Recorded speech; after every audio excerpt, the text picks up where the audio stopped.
You now are listening to the audio podcast of Prisoners of Hope, the antidote to what ails your heart. I'm your host, Dr. Debbora Whitson. So come on in, pull up a chair, and open up your mind as you get ready to receive the download that hope will bring.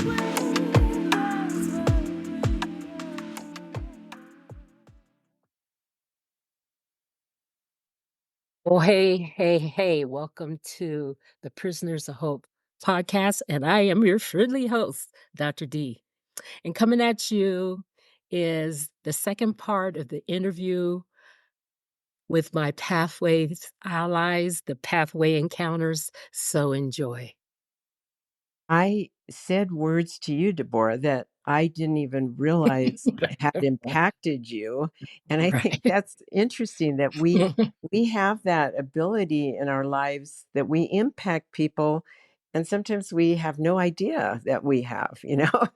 I until you told me that the other day, I had no idea, you know. So it's Yeah. interesting that we have Yeah.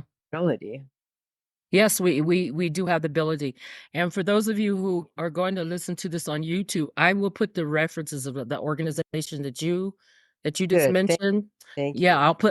I'll put that in there. Now, Jenny, were there some organizations that helped you in your process of being adopted or the adoption? Tell us something about the adoption world, because I don't know anything about it. Um, I haven't had any organizations that have really helped me, to be truthful. That's good to know. That's Um, there's a book, I've had almost 46 losses in my life Oh my goodness. because Okay. losses are loss of family, losses are divorce, losses are Yes. all kinds of different things. jobs. Yeah. I actually, Jobs. Mhm. there was one workshop that I attended that's called the Grief Recovery Method.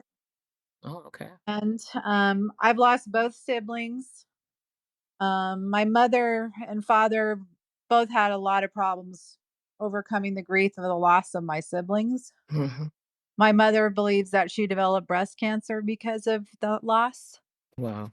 And, I think sometimes the body doesn't always, body does what it thinks is the perfect reaction to things.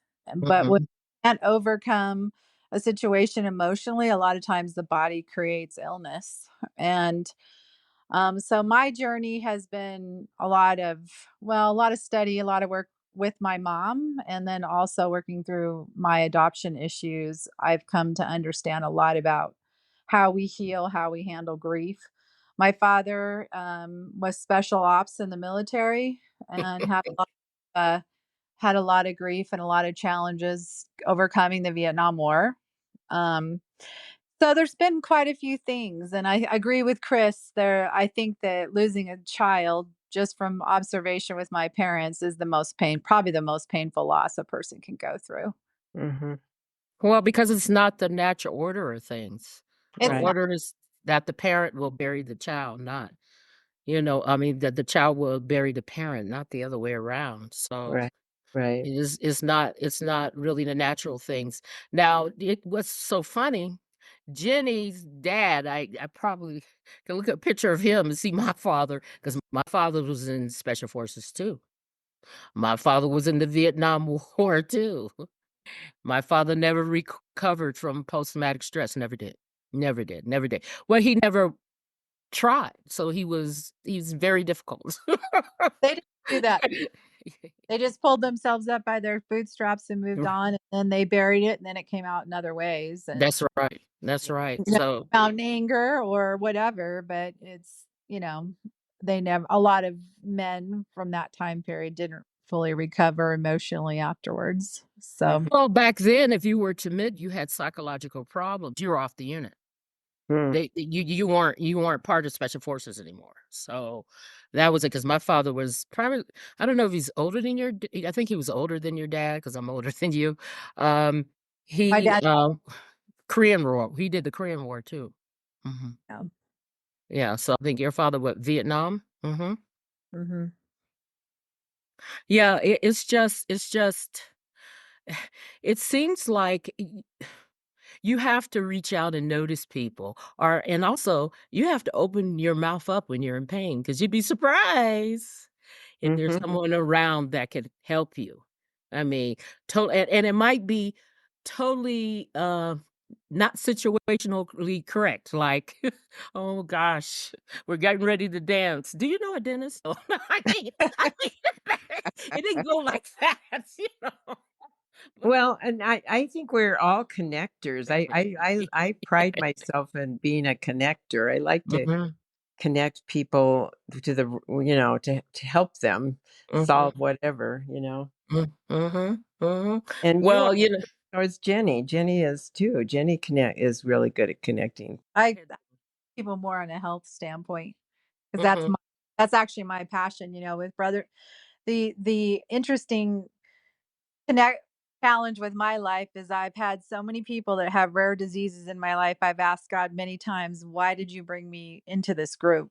mhm. Because my adopted family, my sister and my brother had diseases that weren't even known. My brother's disease, he was the third documented case in the world.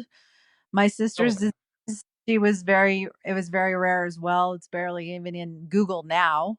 And my daughter has a rare disease, and my mother had stage 4 cancer. My father has severe diabetes. So I kind of keep asking, you know, how does this healthy person that I've been most of my life, how do I come into this environment where I'm always helping somebody who's ill? Yeah. But you're so good at it, Jenny. You're so I good. know. Well, that's I guess I told one time was laying in the bathtub and I'm having a conversation with God and I'm like, "Hey, what are you doing to me and why am I here?" you know, Right. Jenny, I didn't tell you, I did tell you I had pneumonia, but that pill, that, oregano oil pill that you had me that I ordered from Amazon, um, I think it made me better because I've been taking it for 2 weeks and I feel so much better. I still have a little bit of pneumonia. So thank you for that because I mentioned that to her and she recommended, an herbal supplement for me. You see, you guys have to come to Zumba because you get a lot of stuff other than dance. That's right. That's right. There's all On sorts of all my benefits. because that's what I do, but I asked God in that conversation, I said, "Well, why?" And the answer that I got is, "You're here to witness, and then they can't tell their That's story." right. They have amazing miracles that my sister should Right.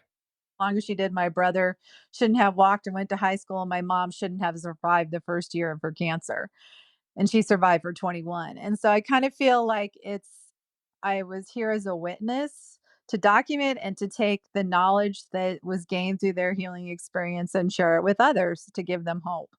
And Right. that's kind of the answer that I got when I was laying in the bathtub And that crying. and that's why I think Jenny needs to write a book.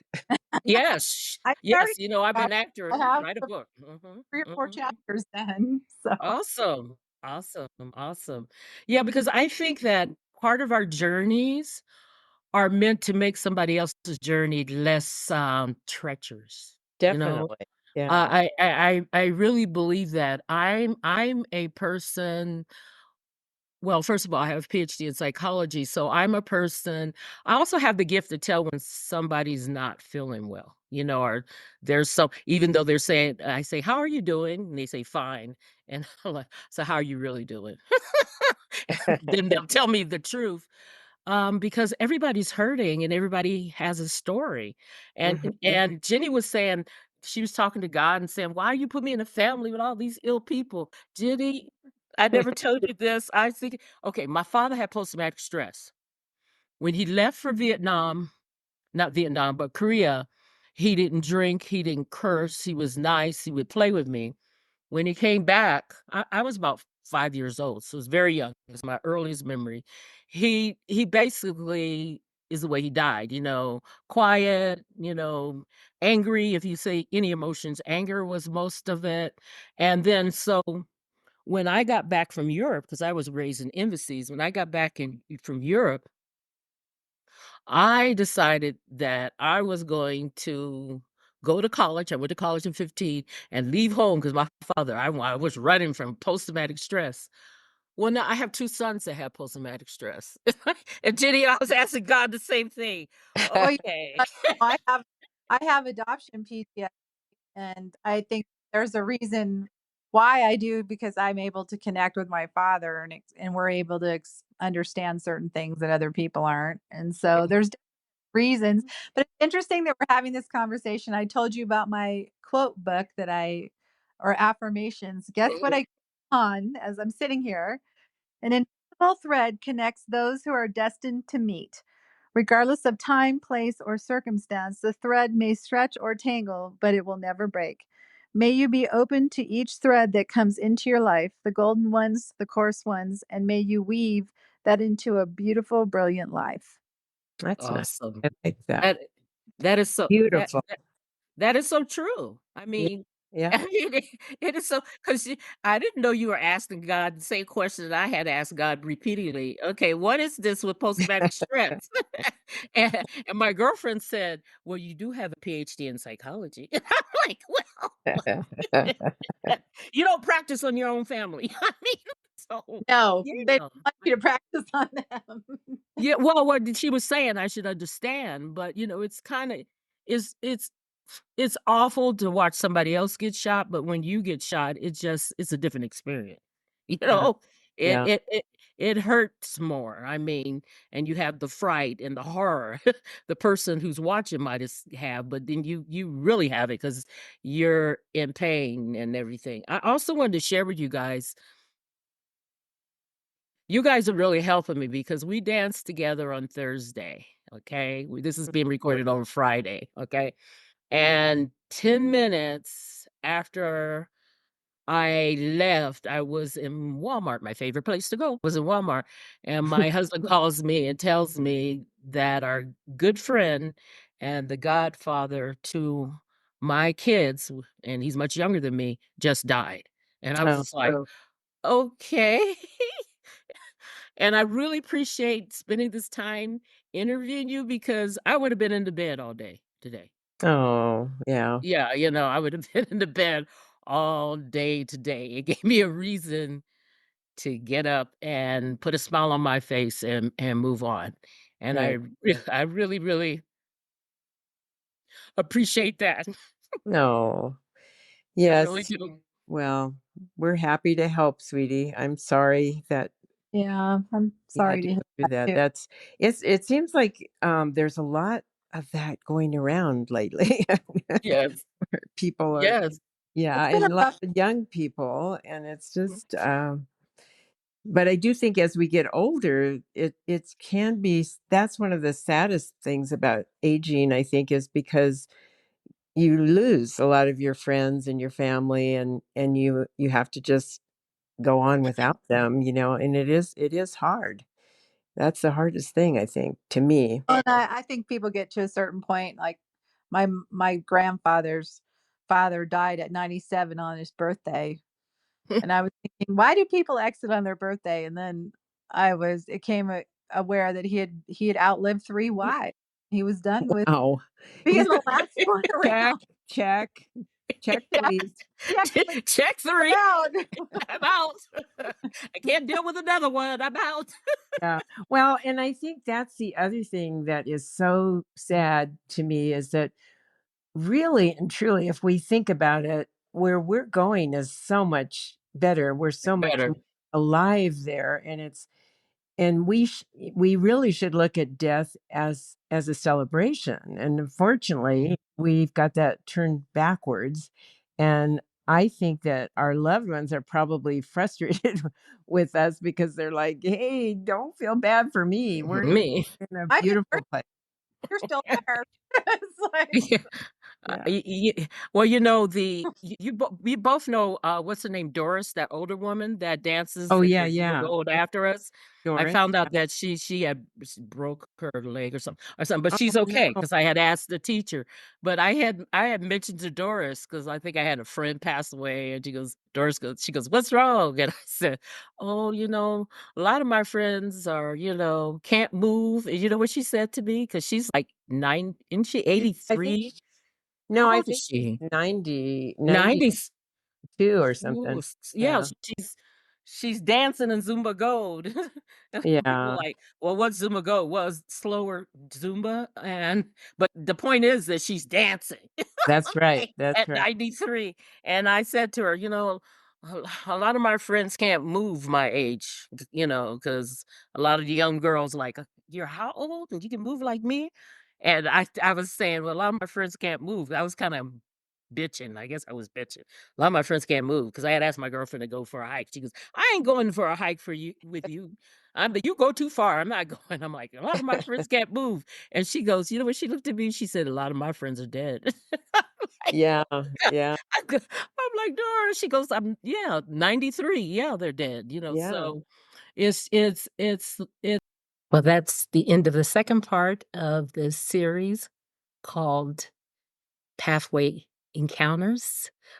Hopefully that lifted up your heart and gave you more hope. Until next time, God bless. My hope is that this journey has been fruitful and you're able to take it and apply it to your life. Until next time, tune in again for the Prisoners of Hope podcast. God bless.